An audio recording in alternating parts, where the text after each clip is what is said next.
Mis amados hermanos, vamos precisamente, les ruego excusas, vamos a la bendita palabra de nuestro Señor, a un versículo en particular, al versículo número 7 del capítulo 21 de Primera de Reyes, que acabamos de leer, y ese versículo reza de la siguiente manera: y su mujer Jezabel le dijo: ¿eres tú ahora rey sobre Israel? Levántate y come y alégrate, yo te daré la viña de Nabot de Jezreel. ¿Por qué leemos este versículo?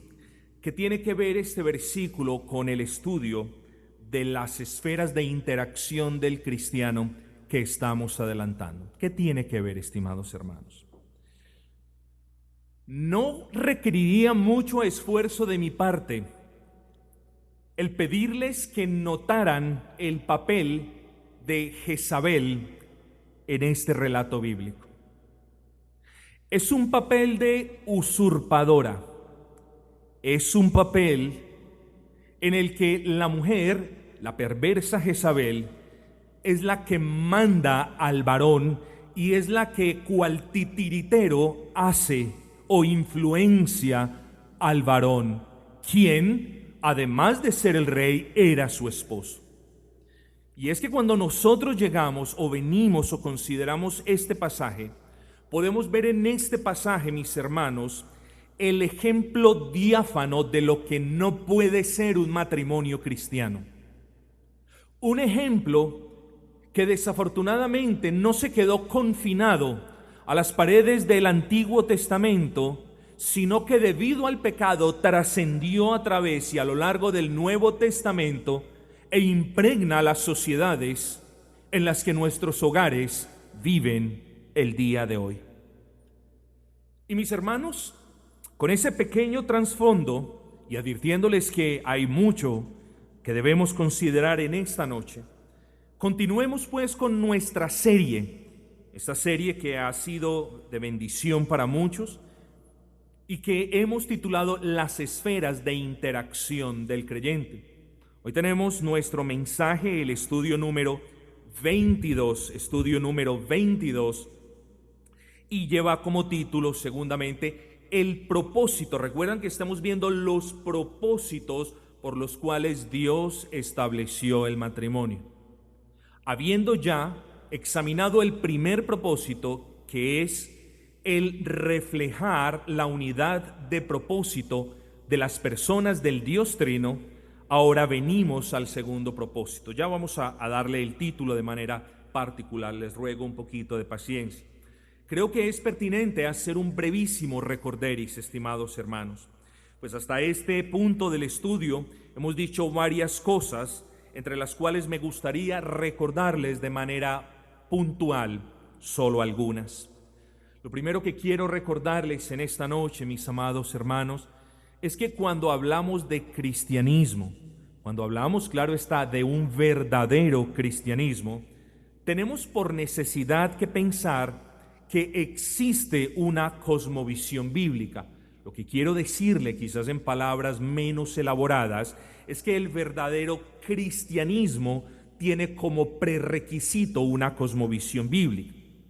Es decir, ni usted ni yo puede hablar de un verdadero cristiano o de un cristianismo verdadero si usted o yo ve el mundo y las cosas que hay en el mundo de una manera diferente a como Dios las ve. No les estoy diciendo que tenemos que ver las cosas como Dios las ve con la misma perfección, pues nosotros no somos seres especiales, somos pecadores redimidos. Ni siquiera los ángeles ven las cuestiones como el Altísimo las ve, pero sí, mis hermanos, somos llamados a usar la Escritura como ese lente con el cual nosotros vemos lo que hay en el mundo y lo que sucede en el mundo. Porque solo que, de la misma manera que cuando no utilizamos nuestros lentes no podemos ver muy bien, así también cuando no utilizamos el lente de la Escritura para ver lo que sucede en el mundo, no podemos ver bien lo que pasa en el mundo. Sí, podemos sentir el alboroto del mundo, podemos sentir que se legisló de esta manera o que aquel gobierno hizo esto de aquella otra, pero no podemos percibir bien en el ámbito espiritual qué es lo que pasa. Por eso necesitamos la Escritura, hermanos, y por eso nosotros tenemos que tener una cosmovisión bíblica. Y si tú no la tienes o crees que tu cosmovisión es muy deficiente, entonces, hermanos, el llamado es a pedirle al Señor que continúe obrando en nosotros y también para que nos conceda la gracia y nosotros nos podamos disponer a que Él forme en nosotros ese carácter de acuerdo con su revelación, o en otras palabras, que Él forme en nosotros esa cosmovisión bíblica. Lo segundo que es importante recordarles, hermanos, a manera como de recorderis conclusión, es que ni el gobierno, ni los colegios, ni las escuelas, ni los gobernadores, ni los alcaldes, ni ningún otro tipo de autoridad delegada por Dios tiene la potestad de redefinir lo que Dios define en la Biblia. Nadie, ni el alcalde, ni el gobernador, ni absolutamente nadie. Y vemos como nosotros, como creyentes, de verdad que nos indignamos cuando este mundo perverso trata o intenta o impone, en el peor de los casos, las nuevas definiciones de matrimonio, nuevas definiciones de sexo, nuevas definiciones de homosexualismo. Entonces, hermanos, que nunca se nos olvide, hermanos, que nadie puede reescribir o redefinir lo que Dios ya ha definido en su bendita palabra. En tercer lugar, hermanos, ya hablando un poquito más de la familia, cuando definimos la palabra familia a partir de su núcleo más básico, recuerden cuál es el núcleo más básico, es esa unión matrimonial. Cuando definimos la palabra familia en términos de su núcleo básico, lo hicimos en términos de varios aspectos. Primero, dijimos que una familia en su núcleo más básico es la unión de un hombre y de una mujer que no comparten lazos cercanos de consanguinidad. Eso ya lo vimos, no lo vamos a repetir tan siquiera. Pero no solamente la familia en su núcleo más básico requiere de la unión de un hombre o de una mujer, sino que vimos en segunda instancia que excluye la participación de todo tercero, es decir, excluye la idea de la poligamia. En tercer lugar, hermanos, vimos que no solamente estamos hablando de una familia conforme al diseño de Dios, pero también vimos, hermanos, en tercer lugar, que más que una unión en la que ambos estén de acuerdo en cohabitar juntos y en perseguir ciertos propósitos, más que eso, estimados hermanos, un hogar, una familia conforme al designio divino, se basa en el matrimonio. Se basa en el matrimonio. En cuarto lugar, no solamente en el matrimonio, sino en el matrimonio entre creyentes. Recuerden eso. Y dijimos también que para que nosotros podamos hablar de una familia conforme al designio de Dios, tenemos que hablar de un matrimonio que se esfuerza, que se esmera por cumplir los propósitos del Señor. Es decir, una familia conforme al designio divino es una familia, repito, que se esfuerza en cumplir los propósitos para los cuales Dios los unió. Ahora, la pregunta que nos atañe es: ¿cuáles son esos propósitos que cada uno de nuestros matrimonios, quienes estamos casados, somos llamados a cumplir? Y recuerden, mis hermanos, que dividimos este tema en tres grandes encabezados, y recuerden también que dijimos que cada uno de esos encabezados se subdivide en otros. Pero, para que ustedes entiendan o para que ustedes recuerden, cuando hablamos del primer gran encabezado, que son los propósitos de Dios para con los esposos, hablamos de 6 en particular, y los voy a enumerar a manera de recorderis. Primero, reflejar la unidad del Dios trino, cosa que ya vimos. Segundo, aquello que estamos por ver en la noche de hoy, restablecer el orden de la creación. Restablecer el orden de la creación. Si usted toma notas, ese es el segundo propósito de un matrimonio o de un hogar conforme los designios del Señor.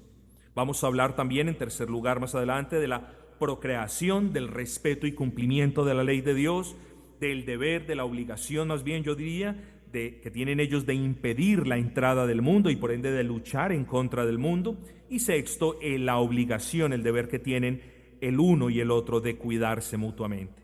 Pero hermanos, vamos a entrar de nuevo. Pensaba traerles un breve recorderis de ese primer propósito, de ese propósito que tenemos las familias cristianas de reflejar la unidad de las personas del Dios Trino. En caso de que usted no haya estado en ese estudio, allí está en nuestro canal del YouTube. Solamente quiero, hermanos, antes de comenzar en materia, antes de entrar en materia, quiero recordarles de las terribles consecuencias. Recuerden que esto lo mencionamos al final del sermón pasado, de las terribles consecuencias de tener un matrimonio que no sea caracterizado por una unidad de propósito. Dijimos que una de esas primeras consecuencias es el conflicto de intereses. ¿A qué hago referencia? Cuando no hay unidad de propósito en el hogar, una persona quiere tirar para un lado y la otra persona quiere tirar para el otro lado. Entonces llega el choque, el conflicto de intereses. ¿Por qué? Porque a mí me interesa servir al Señor, honrar al Señor, pero quizás a mi esposa o viceversa le interesan las cosas del mundo, le interesa más descansar. Entonces, cuando un varón que quiere servir al Señor, que quiere honrar al Señor, está o convive con una persona a quien, valga la pena decir, ama, pero esa persona no quiere servir al Señor y no le interesan las cosas del Señor, supuestamente siendo cristiana o viceversa, no importa, hermanos, entra un conflicto de intereses, entra confusión en cierta manera. ¿Por qué? Porque estamos dentro del contexto de un matrimonio cristiano. Yo como esposo cristiano veo a mi esposa que profesa la fe cristiana, pero yo tengo un deseo de servir a Cristo y mi esposa resulta de que no tiene el mismo deseo que yo de servir a Cristo. ¿Cómo puede ser eso? ¿Cómo puede ser que en el seno del matrimonio dos personas que profesan la fe cristiana tengan conflictos de intereses allí? Hermanos, es una situación bastante compleja y bastante peligrosa. O los dos tienen el mismo deseo, lo cual, bajo la luz de la Escritura, uno lo entiende, o los dos no tienen el mismo deseo, lo cual uno entiende también, pero la situación se pone grave cuando hay conflicto de intereses. Entonces, esa es una de las consecuencias. En segundo lugar, hermanos, cuando un matrimonio lo conforma una persona que ama al Señor y que quiere servir al Señor, y otra persona que profesa la fe cristiana pero que no siente eso mismo, es decir, no hay unidad de propósito, recuerden el dicho del mundo, el punto más débil de una cadena lo representa el eslabón más débil. ¿A dónde los quiero llevar? Precisamente a eso, a que la segunda consecuencia de una familia que no comparte unidad de propósito es que la entrada del mundo va a ser más fácil por la persona que no comparte esa unidad santa de propósito que sí tiene, por la gracia del Señor, aquella o aquel varón que quiere servir al Señor. Entonces, hermanos, es una cuestión seria. Pero también recordemos que dijimos que los hijos no son tontos, hermanos. Y desde muy pequeñitos los hijos comienzan a ver a quién es más fácil medirle el aceite. Los hijos comienzan a entender a quién es más fácil o con quién debo yo irme para obtener lo que quiera. Ellos ven la mamá que no quiere servir, el papá que quiere servir, la mamá que no le importa el día del Señor, el papá, o lo contrario, cualesquiera que sea su caso, al papá que le importa el día del Señor, y el niño que quiere ver muñequitos y caricaturas y que quiere salir y que quiere hacer todas las cosas que no debería estar haciendo un niño en el día del Señor. ¿Para dónde se va? Para donde el papá, para donde la mamá, excúsenme, que tiene una visión baja del día del Señor, cuya ley, la ley del Señor por supuesto, no le importa en lo más mínimo, y comienza a ver esa serie de preferencias, hermanos. Son deducciones muy básicas y muy lógicas. Pero no teniendo tiempo, hermanos, para continuar en este recorderis, vamos de lleno a nuestro segundo propósito. Cada familia cristiana tiene la obligación de esforzarse por restablecer en ella el orden de la creación. Cada familia cristiana tiene el deber, hermanos, de esforzarse por restablecer el orden de la creación. Así que al hablar del restablecimiento del orden de la creación, A lo que hacemos referencia es a la obligación que tiene tanto el esposo como la esposa de ordenar sus vidas y su familia como Dios lo hizo en el jardín del Edén.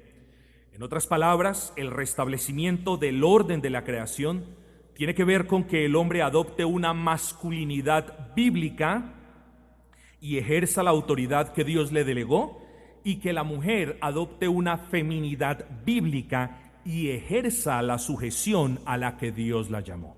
Ya vamos a elaborar esto mucho más en detalle, porque nosotros no podemos, estimados hermanos, hablar de hogares conforme al propósito de Dios, hablar de hogares cristianos en el pleno sentido de la palabra, cuando no existe en el varón la masculinidad bíblica, cuando no existe en la mujer la feminidad bíblica, y claro, en la ausencia de la masculinidad bíblica hay ausencia de la autoridad que debe ejercer el varón, y en ausencia de la feminidad bíblica también hay por necesidad ausencia del deseo o del poder sujetarse de la mujer para con el esposo. Entonces, hermanos, Dios nos permitió unirnos con nuestras esposas, como lo veremos más adelante. Escuchen el orden: no para que acompañándonos honremos a Dios. No. Es como si, bueno, yo voy con mi esposa y estar con mi esposa es lo principal. Bueno, y cuando me quede tiempo, entonces honro a Dios. No. Dios nos permitió unirnos a nuestras esposas para que los dos, queriendo honrar a Dios, nos acompañemos. El orden es diferente. Lo primero es muy antropomórfico, muy antropocéntrico, muy humanista.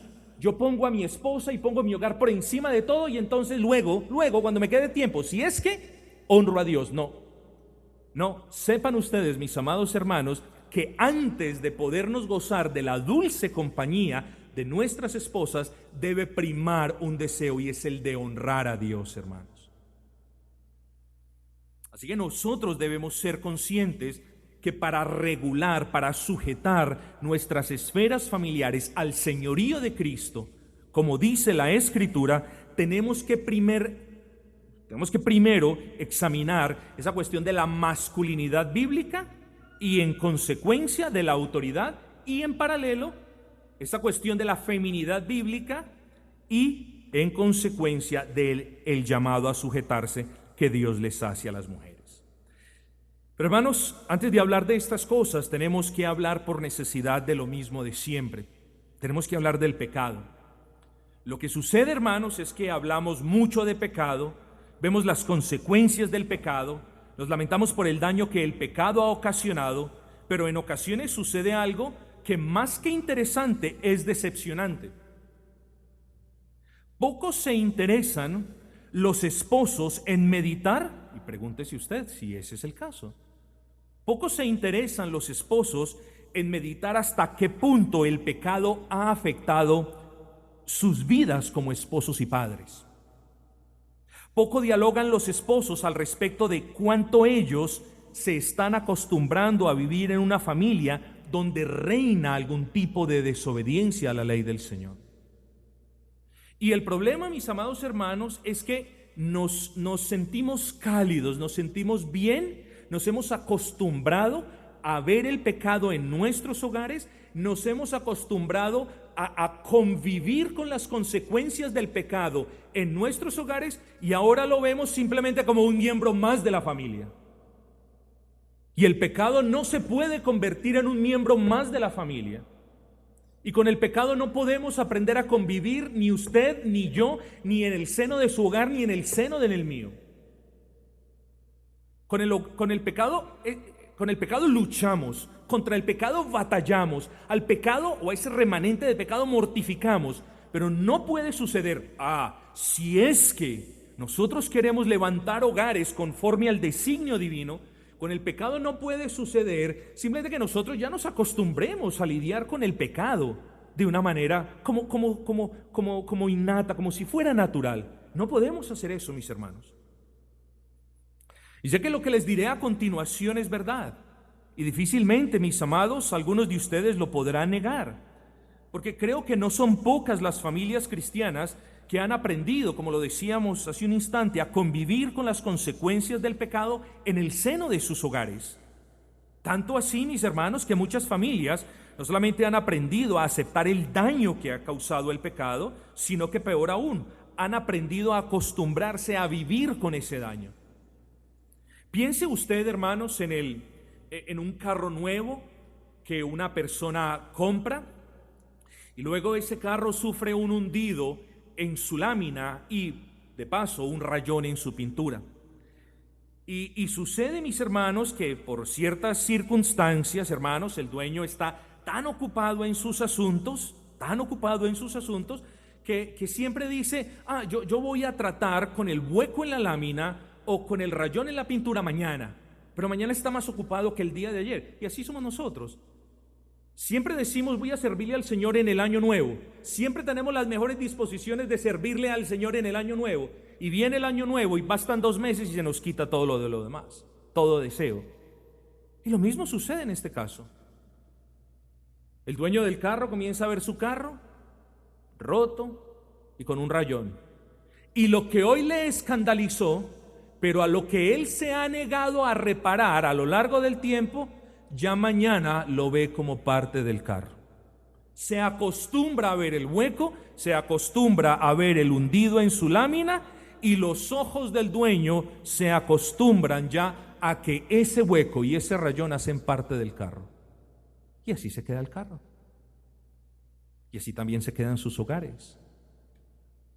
Porque cuando el Señor trae luz sobre sus vidas y les muestra algo que no están haciendo bien, y ustedes son negligentes corrigiendo ese algo que no está sucediendo conforme a la palabra del Señor, o esa violación persistente a la ley del Señor, ¿qué sucede? Hermanos, no necesito recordárselos, sucede lo que dice la palabra. Si escucháis hoy la voz del Señor, no endurezcáis vuestros corazones. Y eso es lo que ha sucedido.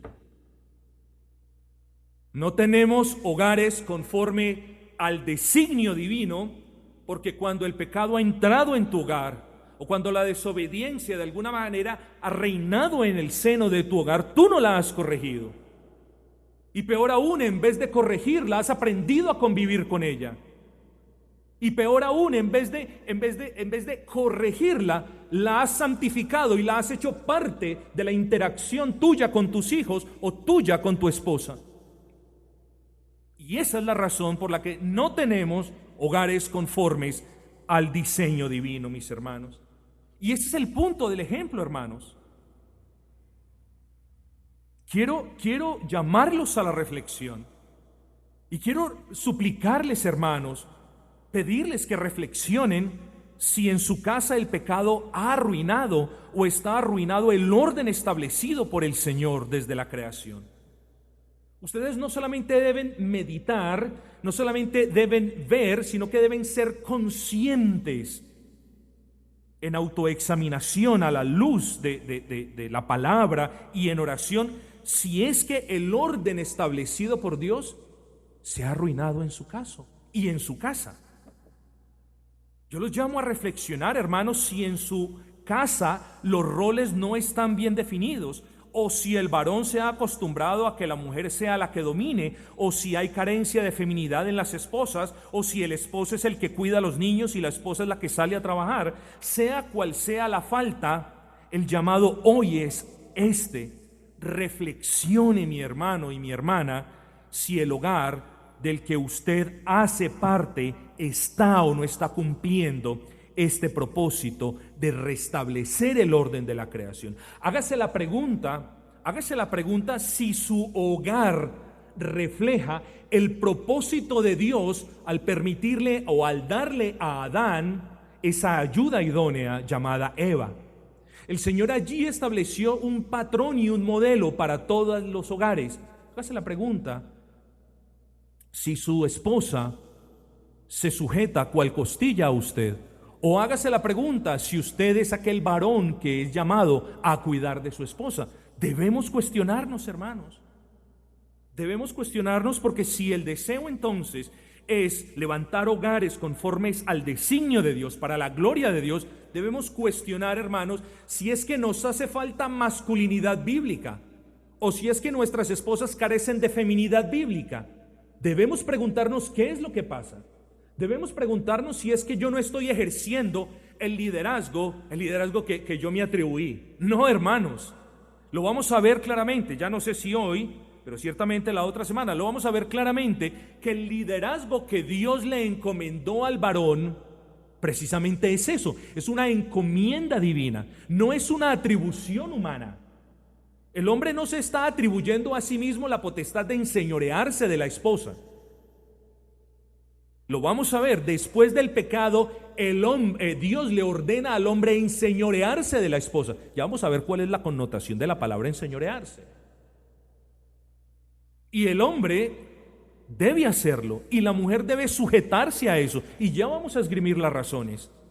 Pero debemos preguntarnos, hermanos, porque estas cuestiones son desafiantes. Si en verdad nosotros queremos edificar casa para el Señor, conforme a los planos que el Señor nos ha dejado en su palabra, entonces hay cosas que cambiar, mis hermanos.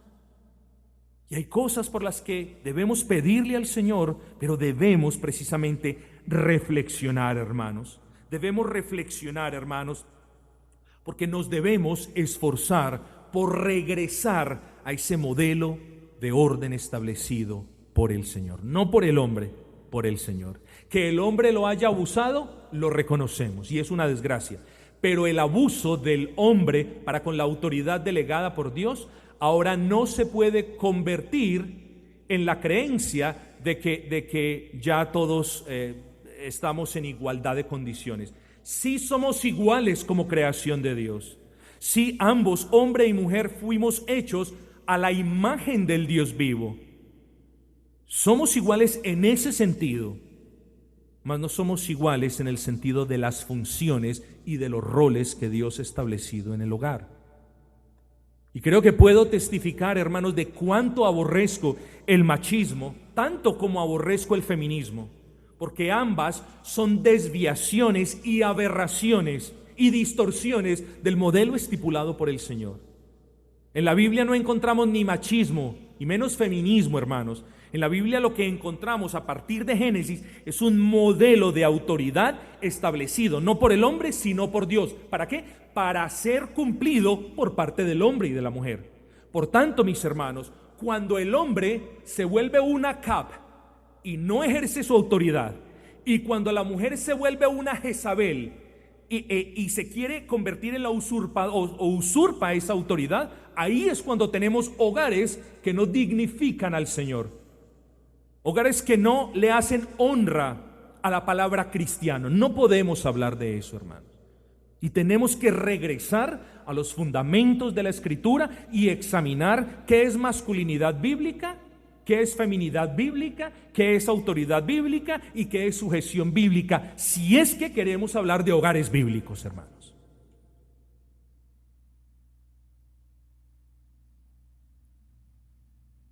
Es que el pecado ha trastornado tanto las cosas en este mundo, hermanos, que ha redefinido por medio del gobierno, de las instituciones, lo que Dios llamó de cierta manera, y ha trastornado el propósito establecido por Dios para ciertas cosas. Por ejemplo, mis hermanos, Dios definió al varón y a la mujer de manera particular, haciéndolos con unas características biológicas inherentes a su sexo. Además de esto, Dios le concedió al hombre las cualidades de la masculinidad inherente a su sexo, mientras que a la mujer la dotó con una cualidad muy diferente a la del hombre, inherente a ellas, a la que conocemos con el nombre de feminidad. Pero ¿qué es lo que ha sucedido? De nuevo, hermanos, el pecado ha entrado a la humanidad, se ha transmitido de generación en generación, ha llegado hasta nosotros, el Señor nos ha redimido del pecado y pese a eso, aún existen ciertos aspectos como los de nuestras familias que tú aún no has traído a los pies y al señorío de Cristo. No es suficiente, mis hermanos, además de que somos una iglesia reformada, cuando como iglesia reformada vemos una laguna en nuestro cuerpo de teología, una iglesia reformada no le echa tierrita o no intenta esconder todo debajo de la alfombra. Una iglesia reformada se entrega a la labor teológica de enmendar ese error o esa laguna. Bueno, también tú. Es que no es suficiente con que el Señor, lo digo por favor guarde las proporciones, no es suficiente con que el Señor nos haya redimido del pecado.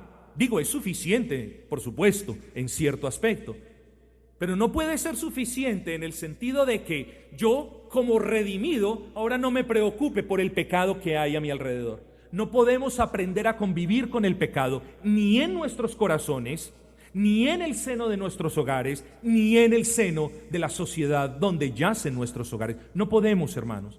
No podemos aceptar ese pecado como algo normal. No lo podemos hacer. Si queremos ser o si queremos continuar caminando por las sendas del cristianismo bíblico, tenemos que apartarnos de la noción o de la definición de pecado que el mundo da y tenemos que adherirnos a lo que es pecado, que bien lo sabemos, como lo dice el apóstol Juan, es la violación o la transgresión a la ley. Entonces, hermanos, no es suficiente con haber sido redimidos del pecado. Tenemos que, en consecuencia de haber sido redimidos por el pecado, tenemos que batallar contra toda forma de mundanalidad, primero en nosotros, luego en nuestros hogares y conforme el Señor nos conceda la gracia, también en nuestras sociedades. No somos llamados, hermanos, a tener la gran vida acostados en una cama profesando la fe cristiana. Somos llamados a poner la fe que el Señor nos ha dado en marcha. Sí, la pusimos en marcha cuando vinimos a Cristo, cuando abrazamos el perdón de pecados en Cristo, pero quizás tú no la has puesto en marcha en el seno de tu hogar.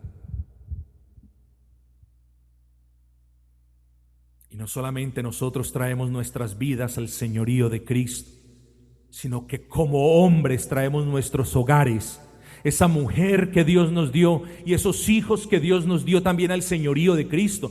Bueno, ya cuando el hijo crece y ya cuando el hijo dice no quiero, y cuando es mayor de edad, entonces uno dice ya es mayor de edad.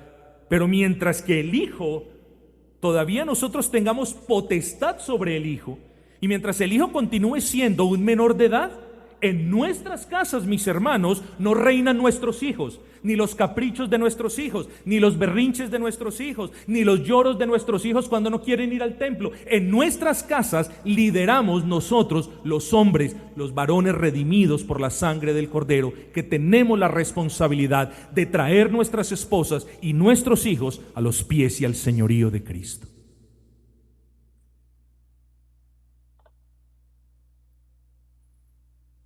Hermanos, existen ciertas cosas que quizás tú no has reformado en el seno de tu hogar. Asuntos en los que no sos tan bíblico y que te molestan porque te has acostumbrado a vivir un cristianismo a medias, un cristianismo de 3, un cristianismo de 2,95, que al profesor le toca ya ponerlo en 3 porque le toca. Ya estás contento con eso. Un cristianismo básico. Hermanos, no a ese tipo de cristianismo ninguno de nosotros es llamado. Sí, hermanos, jamás vamos a llegar a ese punto, quizás donde podamos decir mi cristianismo es una hermosura y es una belleza y glorifica al Señor en todo. Quizás no, hermanos. Pero si somos llamados, hermanos, a entregar nuestro espíritu cuando el Señor lo demande, teniendo una conciencia limpia de que todo lo que Él nos mandó a hacer en el seno de nuestros hogares lo hicimos. Si nuestros hijos se han de perder, ¿cuántas lágrimas nos han causado? Pero entonces, si nuestros hijos se han de perder, que se pierdan por decisión de ellos, pero que no se pierdan mientras están bajo la influencia nuestra en nuestros hogares, hermanos. Que si nuestros hijos se van a descarriar, ¿cuántas lágrimas van a acarrear ese descarrío a nosotros? Pero que si se van a descarriar, que se descarríen nosotros habiéndoles inculcado quién es el Rey, Cristo, y quién es el hombre que domina en la casa, el Padre. Sí, quizás no seamos muy populares. Y quizás nuestros hijos quieran más a la parte débil del hogar, es decir, a aquella que no está firme en Cristo. Pero nosotros tenemos un llamado primero de agradar a Dios antes que a los hombres. Y nuestra casa, nuestros hogares, nuestra familia son el campo de batalla donde tú y yo luchamos en contra de Satanás por el alma de nuestros niños y por el alma de nuestras esposas y por la gloria de Cristo. Y tú no lo estás haciendo. Te has conformado con proclamar una fe fría. Te has conformado con escuchar el movimiento de tus labios diciendo yo soy cristiano. Pero déjame decirte esto y te advierto con solemnidad. Si sigues así, verás mañana la ruina de tu hogar en tus hijos en primera instancia.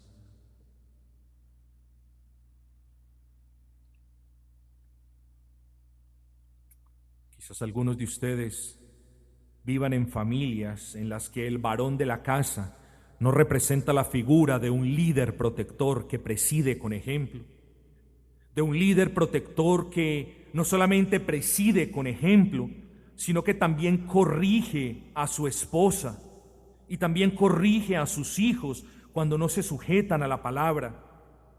Quizás alguno de ustedes representa la figura de Acab. Dios nos guarde de tal cosa. Quizás mujeres, alguna de ustedes representa la figura de Jezabel y Dios te guarde de tal cosa. Mis hermanos, son muchos más los ejemplos que podríamos citar para referirnos a los trastornos que ha sufrido el rol del hombre y de su esposa como consecuencia del pecado en el núcleo matrimonial, que es la base y el pilar de la familia. Por ahora solamente quiero decir lo que apenas es obvio para ustedes. Muchas familias cristianas que en la actualidad no honran al Señor, hermanos, me duele decirlo, hermanos, familias que no honran al Señor, son llamados todos a prestar atención antes de hacernos acreedores a una justa y merecida disciplina. Es que, mis hermanos, Dios nos ha encomendado a nosotros, los varones, nos ha encomendado el bienestar de nuestras esposas y también la corrección de nuestras esposas. No vaya ahora a su casa a ensimismarse de su esposa y a decirle: allá predicó el pastor que yo me tengo que enseñorear de ti. Tráeme las pantuflas, tráeme el té, cierra la puerta, bota la basura. Ese no es el liderazgo bíblico al que Dios te llama. Y tampoco ahora tú, mujer, ve a tu casa y vayas al otro extremo en el que te conviertas en una mujer servil, en una mujer dominada por el miedo, porque tengo que servir a mi esposo. No, mi hermana. Todos, tanto hombres como mujeres, somos llamados por el Señor a considerar estos asuntos de la feminidad y masculinidad bíblica. Así que, mis hermanos, al referirnos a la masculinidad y a la feminidad, a lo que hacemos referencia es al comportamiento propio que cada hombre y que cada mujer debe tener de acuerdo con su constitución biológica. Luego, al hablar de masculinidad y de feminidad bíblica, a lo que hacemos referencia, ahora sí, es al comportamiento propio que cada hombre y cada mujer debe tener de acuerdo con la palabra de Dios. Es decir, la masculinidad bíblica es el comportamiento del hombre con lo que de él dice Dios en la Escritura. Y la feminidad bíblica es el comportamiento de la mujer de acuerdo con lo que Dios dice de ella en la Escritura. Ahora, es muy importante hacer dos aclaraciones. La primera, como ustedes lo habrán podido notar, hermanos, la definición que hemos provisto de masculinidad bíblica poco tiene que ver con el concepto de masculinidad que maneja el mundo. El mundo por lo general cree que masculinidad es el hombre que habla con voz gruesa, es la persona caballerosa y galán con las damas, y hasta piensa que masculinidad es aquel varón que es grande, fuerte y acuerpado. Lo mismo sucede con las damas. El mundo le atribuye a una mujer el sustantivo de feminidad cuando ella es sensual en su hablar, coqueta en su mirada, de cuerpo despampanante y de fino caminar. Si bien un varón cristiano puede ser grande y fuerte y hablar con voz gruesa, y una mujer piadosa puede tener una fina voz y una mirada delicada, la masculinidad y la feminidad bíblica son cualidades que no son definidos por sus atributos físicos como lo hace el mundo, sino por los atributos bíblicos como lo hace Dios en su palabra. Entonces, de aquí en adelante, cuando hablemos de masculinidad bíblica, hablamos, hermanos, de las cualidades que Dios le ha concedido al varón para que el varón se comporte como Él diseñó al hombre para que se comportara en la palabra. Y cuando hablamos de feminidad bíblica, hablamos de esa cualidad con la que Dios dotó a las mujeres para que ellas se comporten como es voluntad de Dios o como Él lo determinó en su palabra. Así que, hermanos, más que definir masculinidad en términos de hombría y en términos de una voz gruesa, y más que definir feminidad en términos mundanos, qué mujer tan femenina, no, más que eso, nosotros tenemos que ir más allá a la parte que nos incumbe, a la parte espiritual, y definir masculinidad, repito por última vez, en términos de las cualidades con las que Dios ha dotado al hombre para que el hombre hable, piense y se comporte como Él lo desea y como Él lo reveló en su palabra. Lo mismo feminidad bíblica.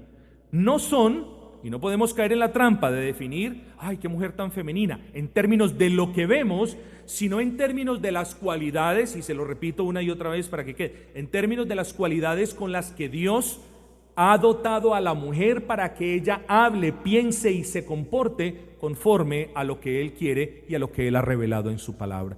Eso va a ser de mucha utilidad de aquí en adelante, hermanos, porque si no sabemos definir bien masculinidad bíblica, no podremos sustentar legítimamente el llamado que Dios le hace al hombre de liderar su hogar. Y si no podemos explicar muy bien feminidad bíblica, pues tampoco vamos a poder sustentar de manera escritural el llamado que Dios le hace a la mujer de sujetarse al liderazgo y a la autoridad del hombre. Así que es muy importante, hermanos, tener estas cosas en cuenta. Masculinidad bíblica. Hablemos de esto entonces, hermanos, en el poco tiempo que nos queda. Cuando hablamos de masculinidad bíblica dentro de la familia cristiana, que es el contexto de este estudio bíblico, hablamos de un conjunto de características y distintivos que nos muestran a un varón que se comportan de acuerdo al diseño de Dios. Podríamos hablar al respecto de la masculinidad desde el libro de Génesis, arguyendo que Adán nos presenta el primer ejemplo de masculinidad, un ejemplo que se dañaría tiempito después. Sin embargo, hermanos, yo quiero que consideremos brevísimamente, y yo se los leo porque ya nos cogió un poquito la noche, Primera de Corintios 16:13, para los que están anotando. Velad, estad firmes en la fe, portaos varonilmente y esforzaos. ¿Qué es lo que nos dice este versículo? Hermanos, este versículo transmite la idea de alguien que actúa como un hombre valiente y esforzado. Cuando hablamos de valentía, hablamos de una persona que a pocas cosas le tiene miedo. Y cuando hablamos de alguien esforzado, no estamos hablando de alguien a quien todo le queda fácil, sino de alguien que cuando se encuentra con un impedimento, que cuando se encuentra con un problema, entonces se esfuerza por sobreponerse a ese problema. De hecho, hermano, Albert Barnes dice que alguien que se porta varonilmente es alguien que no es cobarde. El famoso teólogo inglés bautista John Gill dice que un verdadero hombre es todo lo opuesto a un niño débil. Y el puritano Matthew Poole hace referencia a tal persona como aquel que se comporta con coraje y fortaleza. El punto, mis hermanos, es este, que la masculinidad bíblica es la cualidad, de nuevo, con la que Dios equipa a un hombre para que, siendo valiente y esforzado, éste se comporte de acuerdo al modelo de su palabra y ejerza las funciones establecidas por Dios en su palabra. Se lo repito. Cuando hablamos de masculinidad bíblica, y esta es la última vez que se lo repito, les pido perdón, no estamos hablando del hombre que habla con voz gruesa ni del hombre fortachón, hermanos. Estamos hablando de las cualidades con las que Dios equipa al hombre para que el hombre de manera esforzada y valiente se comporte como Dios lo estipula en su palabra y ejerza las funciones que Dios le delega en su palabra. Eso es masculinidad bíblica, hermanos. No podemos entonces hablar de masculinidad bíblica si yo no soy una persona esforzada. No podemos hablar de masculinidad bíblica si al hombre de la casa le da miedo lo que diga el vecino, porque yo hago que mis hijos vayan a la iglesia. No podemos hablar de masculinidad bíblica si el hombre de la casa no se esfuerza por evangelizar a sus hijos. No podemos hablar de eso. Por muy grande, por muy fuerte que hables, por muy fortachón que seas, no podemos hablar de una masculinidad bíblica si no hay un esfuerzo y si no hay un deseo valiente por establecer que la ley del Señor rija en tu casa, hermano. Hermanos, y una de las funciones de la masculinidad bíblica es el liderazgo masculino. Ahí pueden ver que un liderazgo bíblico en el seno de una familia cristiana no se puede ejercer sin que por la gracia de Dios antes exista un varón que se porte de manera masculina, es decir, de manera valiente y esforzada por obedecer la palabra de Dios. Ahora vamos al segundo punto. Para establecer ese liderazgo masculino, nosotros tenemos que tener como prerequisito esa masculinidad bíblica, porque una persona que no es esforzada o valiente en el seno de su hogar no puede ejercer un liderazgo bíblico como nos lo muestra el Señor. Ese es el orden que nosotros estamos llevando. Entonces, habiendo hablado de esa masculinidad bíblica, como esas cualidades con las que Dios dota al hombre para que el hombre se comporte como Dios le ordena y para que el hombre ejerza con responsabilidad y prudencia aquellas funciones que el Señor le ha concedido, tenemos que hablar de eso. Hablamos del liderazgo masculino, hermanos. La masculinidad del hombre de Dios no se limita a que dicho hombre tenga que ser esforzado y valiente para obedecer al Señor de manera personal. Cuando el hombre cristiano se casa con una mujer cristiana, se casa para obedecer a Dios. Esto es lo que decíamos ahora, para obedecer a Dios mientras es acompañado de una mujer cristiana. Así que el concepto de la masculinidad bíblica trasciende la esfera personal y penetra la esfera familiar, y en esta esfera familiar el hombre cristiano es llamado a ejercer el rol de líder de la familia, tal y como ocurrió con Adán cuando Dios le asignó su ayuda idónea. Hermanos, Génesis 2:18 se los leo. Y dijo Jehová a Dios: no es bueno que el hombre esté solo, le haré ayuda idónea para él. Versículo 23. Dijo entonces Adán. ¿Cuándo dijo Adán esto? Cuando Dios le hizo ayuda idónea para él. Dice, esta es hueso de mis huesos y carne de mi carne. Es muy importante aclarar que cuando Adán dice hueso de mis huesos y carne de mi carne, Adán no estaba haciendo referencia exclusiva a la constitución humana de la mujer. Mucho más que eso, mis hermanos. Adán comprendió de inmediato el deber que tenía de protegerla, puesto que ésta era hueso de sus huesos y carne de su carne. Y tú no proteges algo que no te importa. Tú proteges lo que te importa. Y tú tienes que proteger como hombre el regalo que Dios te ha dado, porque precisamente nuestras esposas son un regalo de Dios para nosotros.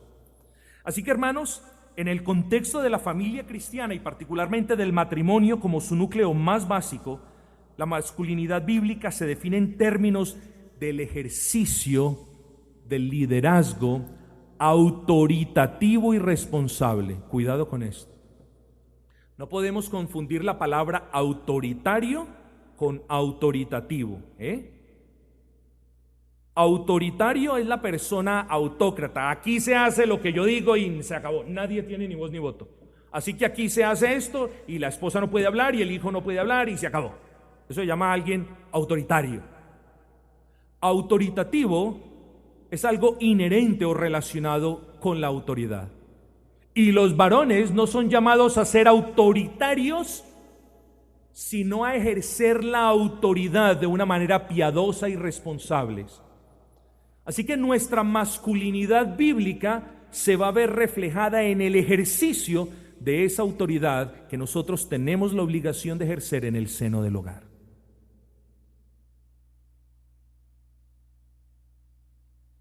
Así que mi hermano, tú que eres un varón casado, aplica esto para tu vida. En la próxima semana seguiremos con las damas. Un esposo y padre de familia, conforme al diseño de Dios, es un varón cuya masculinidad se manifiesta en el ejercicio piadoso de un liderazgo autoritativo y responsable. Se lo repito, precisamente para los que están anotando. Un esposo y padre de familia, conforme al diseño de Dios, es un varón cuya masculinidad se manifiesta en el ejercicio piadoso de un liderazgo autoritativo y responsable. De los detalles de ese liderazgo hablaremos en otros estudios. Hermanos, estamos solamente rasguñando la superficie de este tema, de un tema que está de moda el día de hoy. Porque ahora esta perversa sociedad trata de darle a la mujer un rol que Dios no le ha dado. Y espero que el Señor me conceda la dicha y el privilegio de probarles por la Escritura, espero de manera contundente, que aquí nadie, hermanos, está siendo ni misógamo, ni está ejerciendo violencia contra la mujer, ni nada de estas cuestiones. Esos son términos del mundo. Aquí nosotros estamos como cristianos reformados regresando a la Escritura. Y como personas que queremos edificar casa para el Señor, estamos apelando al modelo de Dios en la Escritura para levantar casas que lo honren. Eso estamos haciendo. Eso es lo que nos incumbe. Eso es lo que nos compete. Así que de eso estamos hablando, hermanos. Doy gracias al Señor que en muchos años y por muchos años quienes me conocen saben cuánto aborrezco el machismo. Especial el machismo de Sudamérica. Un machismo brusco, un machismo barato, como todos los demás, pero lo aborrezco con pasión. Pero hermanos, cuando venimos a la palabra del Señor, es necesario sujetar nuestras ideas, lo que nosotros hemos concebido al respecto del hogar, a lo que dice la palabra de Dios.